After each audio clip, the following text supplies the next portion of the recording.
A bigger Social Security check is suddenly back in the spotlight, and for millions of older Americans who are getting squeezed by rising costs, the idea of a guaranteed monthly bump is the kind of development that instantly grabs attention. When budgets are already stretched, even a modest shift in a monthly deposit can decide whether essentials get covered first or whether bills start stacking up. So it makes sense that any serious proposal draws immediate focus. People are not just watching for headlines. They are watching for numbers that could change what they can afford from one month to the next. Here's the twist. A new Senate proposal is being talked about that could add $200 per month to Social Security payments, and it lands at a moment when many seniors are under intense financial strain and are pushing for support that actually matches inflation instead of falling behind it. The argument being made is simple but powerful. If prices keep rising, benefits that don't keep pace effectively shrink, and that puts more pressure on people who have the least flexibility to earn more or cut back further. Now watch this. Headlines are also pointing to tariff bills piling up across U.S. states as affordability becomes a political flashpoint and Trump moves toward a midterm elections showdown. And in this kind of environment, the people feeling the crunch most sharply are often retirees and those on fixed incomes, because groceries, housing, utilities, and medicine don't pause just because budgets are tight. When prices climb, working families might pick up extra hours or switch jobs, but seniors living on set benefits usually can't do that, so policy changes around inflation and benefit formulas hit them first and hardest. What most people miss is that there are multiple moving pieces here, and two separate legislative tracks are being discussed at the same time, with another major development tied to how annual cost of living adjustments are calculated, and even how seniors are taxed. In other words, it's not just one headline. It's a cluster of proposals that, taken together, could reshape monthly payments in more than one way, which is why people are calling these updates unusually important. One proposal focuses on a direct increase, while another centers on changing the COLA formula, so payments rise automatically under a different method. And that distinction matters because a one-time boost and a structural adjustment do very different things over the long run. Alongside that, the conversation includes a new Social Security bill described as proposing a higher COLA and lower taxes for seniors, adding yet another layer to how relief could be delivered. In simple terms, many seniors keep repeating the same request: either lift monthly benefits outright or revise the COLA calculation so increases better reflect what older Americans truly pay for. That's the core of the debate.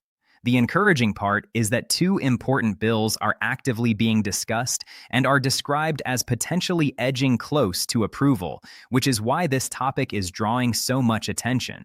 For seniors, close to approval isn't just political jargon. It's the difference between hearing another round of debate and actually seeing a higher deposit arrive each month.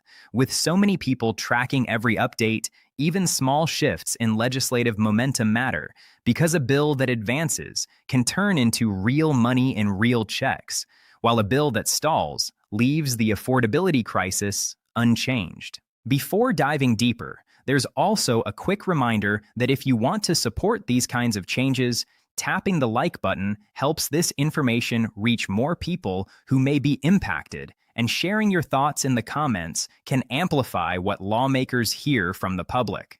It takes only a couple of seconds, but it can push this discussion into more feeds, especially for seniors and families who rely on these payments and are searching for clear explanations. With that in mind, let's break down what's on the table, step by step, so it's crystal clear how each proposal works, who it's described as helping, and why the numbers being discussed have people paying close attention.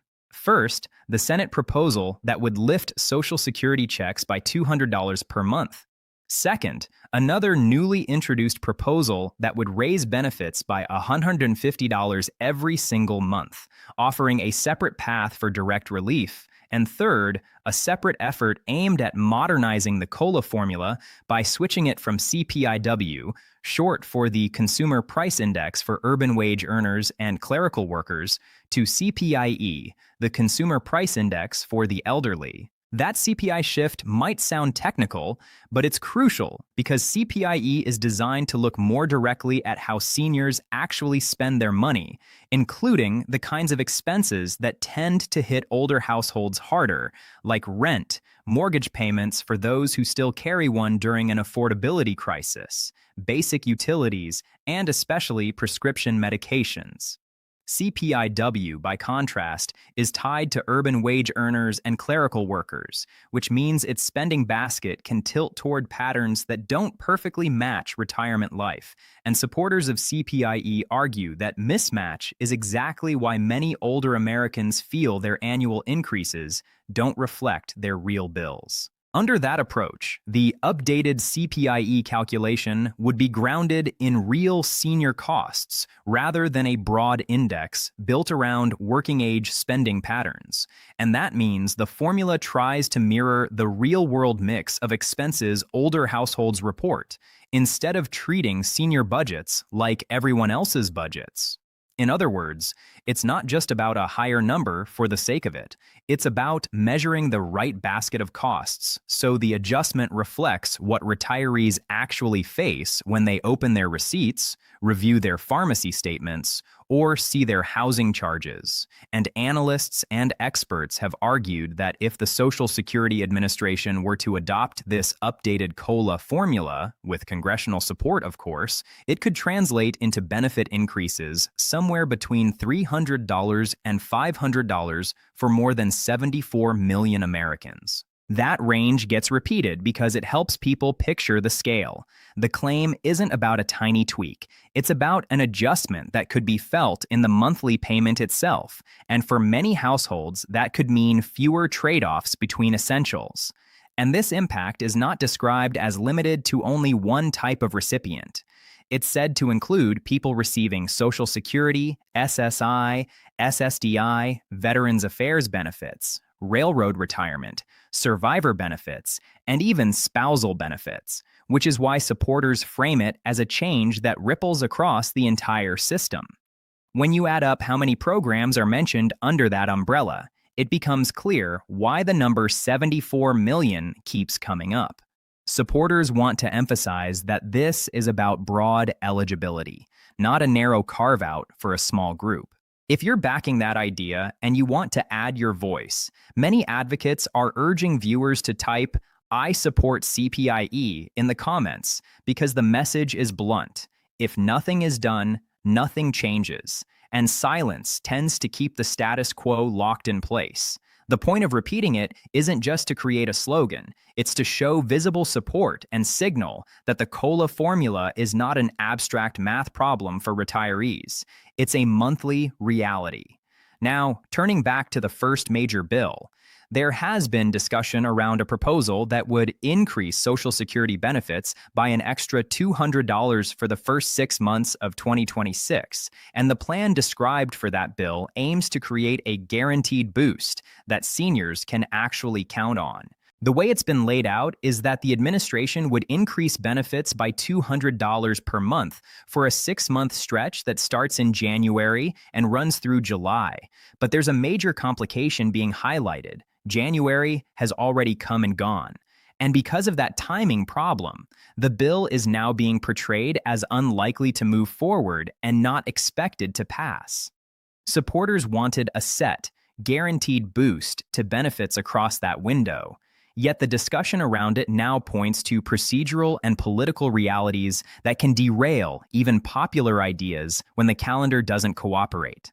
Another criticism tied to this effort is political and strategic. The bill was introduced, but according to the discussion around it, it was not forcefully advanced by some of the Democratic lawmakers involved, which raises questions about follow-through when seniors are asking for tangible relief. This is where another name and another proposal enter the story.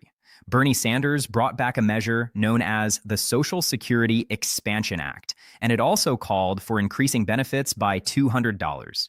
But with one key difference: it was described as a permanent increase rather than a temporary 6-month boost. So what happened when that proposal returned to the floor? It was blocked by Mike Crapo, and that blockage is being used to underline a broader frustration about priorities and speed in Washington. For people watching from the outside, it can feel like the system can accelerate instantly for some agendas while moving painfully slowly on proposals meant to shore up retirement and disability security. The comparison that keeps getting made is stark. When legislation is introduced that sends billions of dollars to other countries, people often feel it moves at lightning pace. But when the legislation is centered on the well-being of millions of seniors and people receiving disability benefits, it can stall, get delayed, or be stopped outright. And that's framed as the real concern.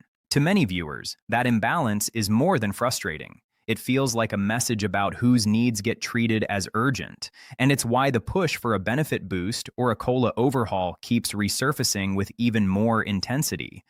Meanwhile, there's also recognition being given to John Larson, who is described as having fought for Social Security beneficiaries for decades, and he's associated with another major proposal called the Social Security 2100 Act, which calls for changing the COLA formula from CPI-W to CPI-E. That puts Larson's effort in the same lane as Sanders' push on the COLA calculation, because Sanders, through the Social Security Expansion Act, is also described as backing that same switch from CPI-W to CPI-E. The problem, as it's being laid out, is that lawmakers hold hearings almost every single month about Social Security. They talk openly about the financial strain seniors face, and they acknowledge the pressure older Americans are under. But when it's time to take action, the outcome too often looks like nothing actually happens. That pattern, discussion without delivery, has become a recurring complaint, especially for people who hear promises and acknowledgments, yet still see their benefits trailing the costs of housing, utilities, and prescriptions. And that gap between public recognition and real legislative movement is being called the biggest source of anger and exhaustion, because words alone don't pay rent, refill prescriptions, or keep the lights on. What's needed is action that shows up in the check. People can sit through endless speeches about hardship, but what seniors keep asking for is measurable change, the kind that appears automatically in monthly benefits and reduces the constant stress of choosing which expense gets delayed. That brings the focus right back to the COLA change, because supporters argue that adjusting the formula could automatically raise benefits for more than 74 million Americans without needing a separate federal relief package. And the same analyst estimates are repeated again: an increase in the neighborhood of $300 to $500 per month, driven simply by updating the COLA calculation method.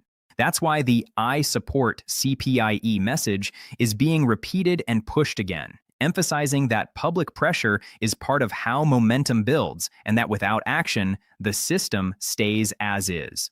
Before that second bill, the same call to action comes up once more for viewers who want to push the COLA conversation forward. Write "I support CPI-E" if you believe the annual adjustment should be based on the Consumer Price Index for the elderly, not CPI-W, because supporters argue that a CPI-E-based approach is a direct way to reflect rent, mortgage costs, utilities, and prescription medication spending without drafting a separate relief package. And the reasoning stays consistent. Analysts say that simply revising the COLA method, with Congress backing the Social Security Administration, could mean $300 to $500 in additional monthly benefits for more than 74 million Americans, including Social Security, SSI, SSDI, Veterans Affairs benefits, railroad retirement, survivor benefits, and spousal benefits. That's why the phrase gets repeated: if lawmakers don't move, then seniors don't see change, and the affordability squeeze keeps landing on the same people. Next, there's another bill in the spotlight: the COLA Reform Act of 2025, which proposes changing how the government calculates annual Social Security COLA increases.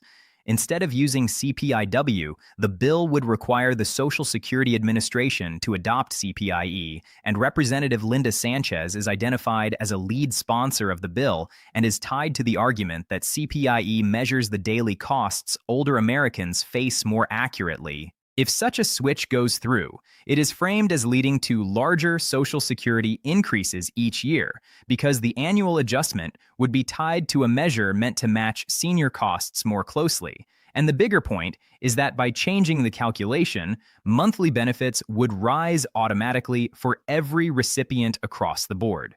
That's presented as a huge deal because it wouldn't be a single relief check or a short-term patch.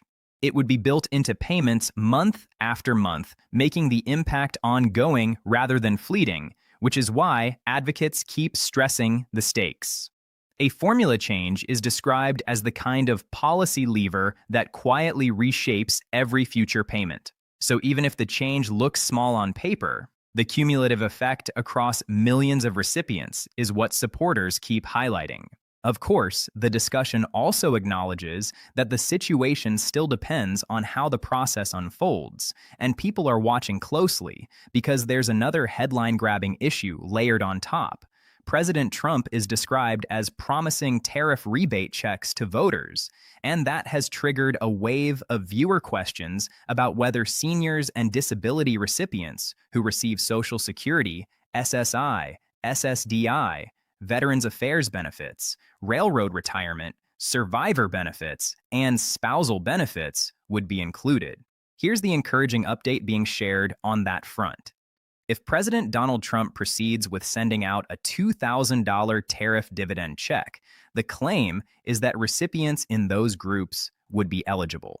The reasoning offered is that income received from the Social Security Administration counts as income, and that matters because Scott Bessent is cited as stating that anyone earning $100,000 or less would qualify for the $2,000 tariff dividend stimulus payment. So, the way it's framed is straightforward. If you're a senior receiving benefits of any kind and your total income is under $100,000, then you would qualify for that $2,000 check. That includes people in the groups already listed: Social Security, SSI, SSDI, Veterans Affairs benefits, railroad retirement, survivor benefits, and spousal benefits. Because the eligibility explanation is built around income and the idea that Social Security Administration payments are counted as income. At the same time, it's also made clear that the exact timing of when President Trump might send it out is not yet known. And because of that uncertainty, viewers are encouraged to stay connected for updates as soon as they're available. The coverage around this topic is described as constant, with the promise of bringing the newest developments immediately when fresh information appears. If you want ongoing coverage of the proposed $2,000 tariff dividend checks, you're urged to subscribe and turn on notifications so you don't miss new videos that track the most recent developments around that potential payment. The goal is to keep the information practical and easy to follow: what's proposed, who is said to qualify, and how each step in the process could affect seniors and disability recipients who already count every dollar. And if you have questions, the call is to drop them in the comments, with the promise that the creator works hard to read and respond as much as possible, because when it comes to Social Security, COLA reform, and any potential $2,000 tariff dividend stimulus payment, clarity and constant updates can make all the difference for people trying to plan their next bill, their next refill, and their next month. The bottom line across all of these proposals is that seniors and disability recipients are looking for stability. Either a direct monthly boost, like the $200 Senate proposal, or the $150 monthly increase, or an automatic system-wide lift through a CPI-E-based COLA that analysts say could mean $300 to $500 more for over 74 million people. And alongside that, The possibility of a $2,000 tariff dividend check for those earning $100,000 or less keeps the conversation even more intense as viewers try to understand what they could qualify for and how these different plans might intersect. Stay engaged, keep the questions coming, and take care of yourself and the people in your life who rely on these benefits. Because the details in these proposals can shape monthly budgets in a very real way.